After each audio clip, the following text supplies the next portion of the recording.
Today, the Move IQ podcast is at the Propertymark Regional Conference in Birmingham, where we're going to be chatting to not only agents who operate in and around the area, but also further afield, and talk to them about their local markets, getting you some local insights and lowdown on how the local market is performing, with some top tips if you're thinking of moving now or in the future. Now, in case you're not aware, Propertymark is the largest professional body for property agents in the UK. And to be a member, you need to be qualified and follow a code of conduct that is way above what the current law demands. So if you're looking to appoint an agent, look for a Propertymark accredited one. All right, let's get to it.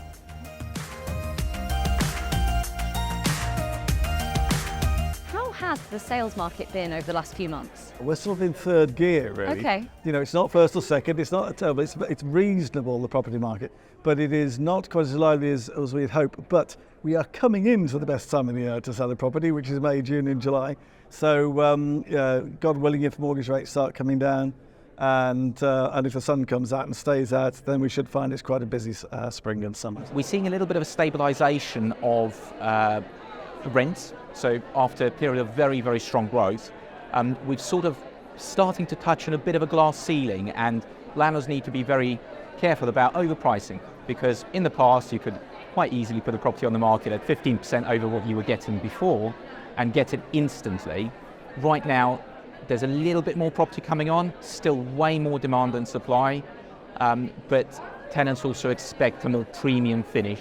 Generally quite a lot of positivity into the market, you know, valuations being booked, properties starting to come to market, and also the viewing interest as well was quite high. That continued through really February, really good March.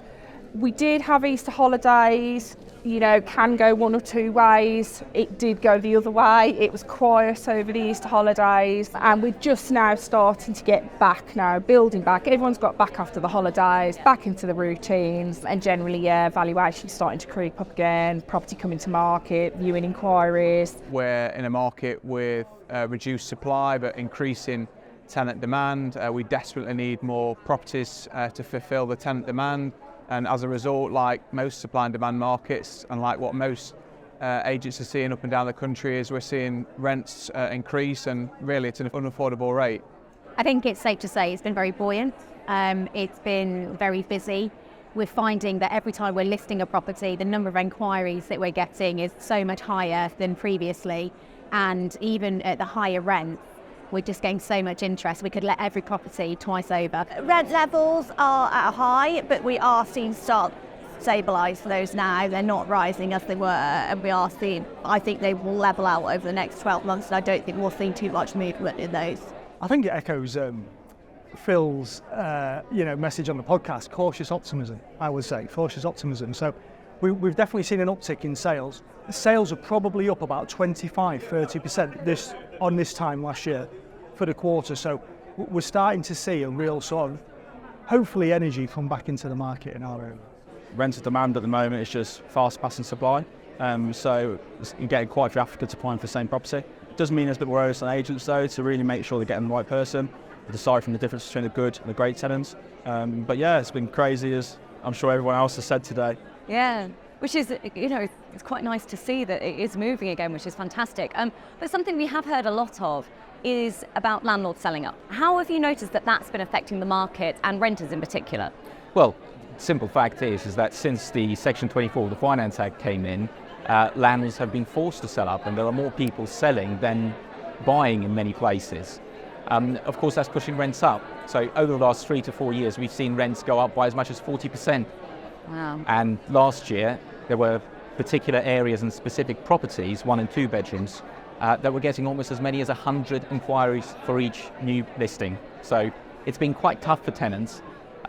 It's improving a little bit, but I think it's really important to have that local knowledge and speak to a local expert. In Leicester, we have got a housing crisis. So in November 22, Leicester City Council declared a housing crisis. So they are trying to forge strong links with the private rental sector to backfill for the housing that they don't have. And in particular, we've got good links with the council in that respect. So They've also introduced lots of different schemes to help keep tenants in properties, like a call before you serve service, and that's really helping. There's landlords now in their late 70s, 80s, even in their 90s that just don't need it, don't want it. So we are, in some cases, having to dispose of those properties. But what we're doing is moving them on to current landlords, new landlords, fresh blood coming in, to try and keep the management, keep the asset going for them. But in some cases, they've tried to sell vacant property. The landlords that were buying 18 months ago, 2 years ago, aren't quite there at the moment. Okay. So we've taken it back and secured another 6-12 month tenancy, and they'll perhaps try again when the market is ready, which will happen again. Are there any areas that you're seeing at the moment that are particularly affluent, or areas that attract more tenants and landlords? Generally, the properties that are sort of out in the suburbs, in the little villages, they're quite popular with people, I think, who want to have a bit of a quieter life now. They want to be out of the rat race, not have lots of hustle and bustle on the doorstep. So we are finding people wanting to relocate to the quieter areas, and properties there are attracting higher rents accordingly. Well, I think everyone's different. So I think a family will be looking for local schools, perhaps good transport links for professionals, local amenities, restaurants. It depends why people are moving to different areas. So I think the demographic of somebody looking in Hampstead will be very different to somebody looking in Whetstone. There will be some crossovers and overlaps, but Muswell Hill has always been very popular because of the sort of the bars, restaurants, and the local community. They say it's a village within a city. Hampstead is quite similar to that. The village locations, they're always obviously very, very quick to go. For example, we had one in Honeybourne the other day. We were fully booked within about an hour for viewings, and we were still continuing to get inquiries to view even after it was let subject to contract and Rightmove as well. So they are going very quickly because they are always very popular, the sort of slightly out of town village locations. We found Lincolnshire's quite a lot cheaper than maybe some of the other parts of the UK. So we do get a lot of outside investment from other counties coming in, because you can get so much house for your money. So we're quite lucky in that respect that, you know, we get almost like a transfer of wealth into our area because of that. Shropshire, made up of lots of lovely, lovely villages and market towns, but it's amazing the influx of out-of-area buyers.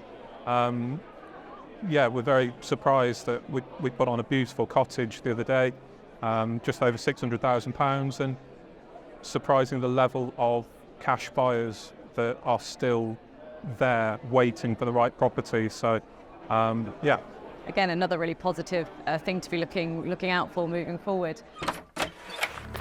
Last year, you told us that if you knew a sale or letting agent was a qualified member of a professional body maintaining high industry standards, you would choose them over an agent who was not.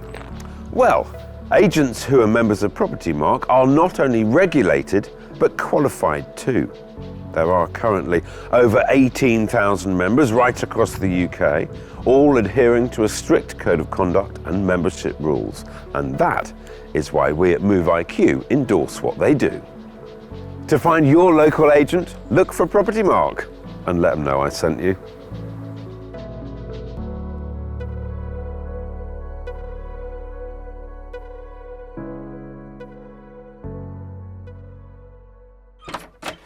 Do you have any top tips for anyone who is looking to move, whether that's selling or buying? I think for sellers, I think you need to get your property prepared, ready for market. I would say that presentation is key at the moment, not just internally, but externally as well. We know that people buy now with their eyes through the internet. So, you need to get that property ready for the photographer's visit, get a stage in it. So, you're selling the lifestyle of the property to any potential buyers. Build a relationship with your local agent. Yeah. Reply to them as quickly as you can, because good properties rent really, really quickly, and always be transparent about what you want. Make sure you're on all of the portals for the alerts, and you can actually take instant alerts on Rightmove, so when a property goes onto the market, you will get an instant alert from Rightmove to tell you it's on there. So basically being really proactive, ringing around agents, because sometimes you might ring an agent and say, that's not available. However, we've got this one coming to market. Would you like to go see that one? And just really presenting yourself well. So if you are applying for a property, have a little cover letter, maybe just a template letter, and then you can just edit it for different properties and different agents. It just really sells yourself a little bit better than just the standard plain application form that lots of agents just give you. I would say from a tenant's point of view, be really honest up front. We find a lot of applicants put forward an application, and then when we do our referencing checks and we find that perhaps the truth hasn't been declared at the start, either being the salary that they earn or bad credit is another one, and often then an application will fall through. So from a tenant's point of view, I would say get to know your local agent, get your name on their sort of radar. We have had instances previously where we had a tenant who viewed about 3 or 4 properties with us, and every occasion they just missed out on the property. And so it meant that the next time we had a property come up that we knew would meet his needs, we contacted him before it even went on the market, and he was able to secure that property, and he's now been living there for 18 months really happily. So get to know your agent. Don't be pushy, but keep in regular contact with them, see if anything else is coming up, and build that relationship. For a landlord, I think just making sure that you're maintaining your property to a good standard. We always say to a landlord, if you give a tenant a good quality property at the start, then the likelihood is the tenants will maintain that during the tenancy. If you give them a property that's rough around the edges, that's taken a few knocks, then there'll be less care given to it. The top tips for a tenant, try and get there as early as possible, or get in with the agent as early as possible. Your call really shouldn't be that first call on Rightmove or on the market, wherever you've gone through. Try and speak to the agent directly and get registered, because if you've already built that relationship with the agent, there's a chance that before that property comes to market, you might be able to get a viewing and get ahead of the game, really. So from a tenant point of view, that's probably the biggest plus. In terms of a landlord, I spoke about earlier the quality of applicants, because there will be some agents that will be reactive rather than proactive in finding tenants. So landlords who are using an agent, please make sure that the agent is using high quality referencing products to make sure that their credit checks checked, income, landlord reference, make sure that's all ticked in the right order. And also that as a landlord, you're taking out rent and legal cover. They're now in a position now where the tenant's ratio of salary to being paid on their rent is as high as it's been for 10 years. So you have to be really, really careful about who you put into your property and that they can afford it. I always say to my clients, it's not how quickly you put your house on the market, it's how well you put it on the market. And by that I mean it's about making the house look as presentable as possible. Simple things like on a cold day having the heating on, so when people come to view that it's warm and it's cozy and they want to stay in the property. If you go into a house and it's cold, and these days we'll often ask clients to take their shoes off, and then they walk around the cold tile floor in the kitchen, and they don't want to stay standing on that cold tile floor. So you want the house to smell nice, to be warm and cozy. That's a very important thing. But also, when you're selling a property, it comes down to 2 things, which is price and presentation. The pricing is optimistic without being ridiculous. You've got to get it right first time. You must market your property right first time if you really want to sell it. And secondly, the presentation is about how you as an owner present your property. Fresh flowers on the kitchen table, anything, just things that make it feel loved and warm. And then it's very important that the estate agent does a great job with the photographs. I think from a sales point of view at the moment, it's got to come on at the right money, and it needs to be presented to the best of its ability. Floor plan, good photographs, and an attitude to sell, really. That's what I would say. I think it's sort of, you can echo that in lettings also. What we do in presentation wise of a property, very, very similar attitude, really. And finally then, what does your Propertymark accreditation mean to you and, essentially your customers? It's exceptionally important to be with Propertymark. I think for our clients, it shows to them that I've got a level of professionalism, that I keep updated with, what's going on in the marketplace, with legislation. It's something that I've been involved with since 2003 myself personally. It's something that I think we need to educate our clients about, so that when they are looking to sell a property, that they're speaking to agents who have got those qualifications and that experience and that knowledge that is going to be able to guide them and give them the best outcome. Well, I think the most important thing is that it's a stamp of approval. Landlords know that they're dealing with an agent that they can trust, who adhere to levels that exceed the legal requirements. And for tenants equally, they know that they can be open, that there's a redress scheme, there's client money protection, there's so much more. So if you choose between one and the other, it's a no-brainer. We're in a regulated professional body, whereas some of our competitors aren't.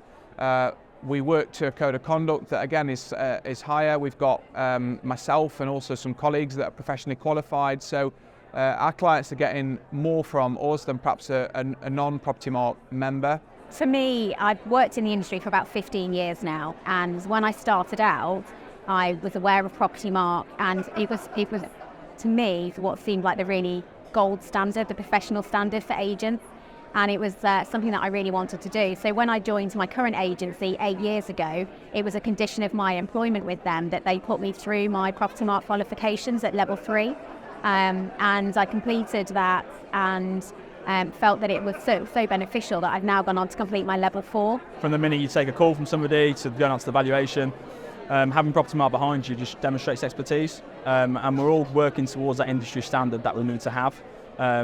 So Propertymark being behind you, proactively you can tell people that, but also reactively. If you're in situations where you need documentation, for example, from the template Propertymark provide, those things are really useful for the business. The biggest thing for me is it's not just the compliance, it's the training of your team members and that professionalism, and that sort of edge it gives us against our competition from a knowledge base really helps us stand out in our marketplace.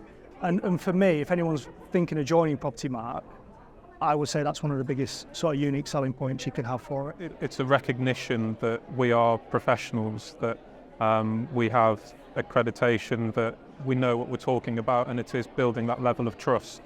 That if we are, again, with valuing the property, that hopefully they would believe us whilst we might not be the highest in the value or the cheapest fee. They can understand that these guys, Barbers, we've been established for 175 years. We are professionals in this industry. I know members from across the country, and it's brilliant for advice and tips and from other specialities within the profession, whether it's auctioning, letting or whatever. So it's just, it's ensuring that my clients are getting the very best advice. Yeah, amazing. Thank you so much for taking the time to chat to us today. Really appreciate your time.